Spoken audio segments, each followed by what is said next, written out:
Hello guys, so ito magtatanim tayo ng bougainvillea cuttings. Meron akong dito mga cuttings na hiningi ng aking kapatid. So medyo hard stem na sila, kanya lang mga payat. So ang gagawin natin is i-ICU natin sila. Ayan. So ang gawin natin, meron ako ditong lupa. Ayan. Ilang beses ko na din nagawa to at may napabuhay na din ako ganito. So meron ako ditong lupa. Tapos ang gawin natin is babasahin natin siya. Dapat basang-basa yung lupa. Ayan. Basang-basa mga lodi cakes yung lupa. Then, meron akong bawang. Nasubukan ko na ditong bawang na ginamit na rooting hormone. Pwede din ang aloe vera. Kung may aloe vera kayo, pwede nyo gamitin. So, ayan. Iano lang natin to. Itong bawang sa kanya. Ayan. Na-try ko na din tong bawang eh. Effective, may nakabuhay din ako na ganito. Bawasan natin.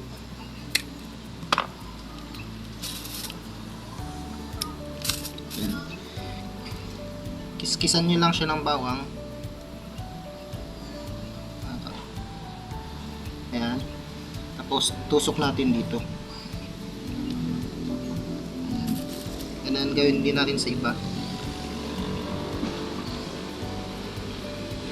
Ayan, ang bawang kasi rooting hormone siya. Kung wala kayong mga rooting hormone, pwedeng bawang, aloe vera, pwede din yun. Sinabi ko.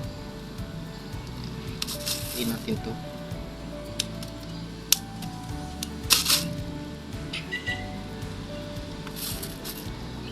Lahat lagyan natin, no.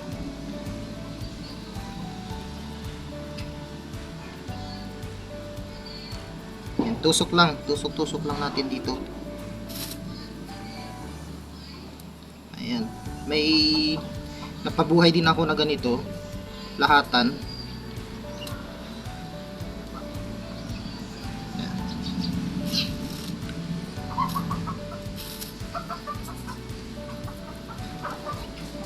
And pagkatapos nito is ikukulog natin ng plastic.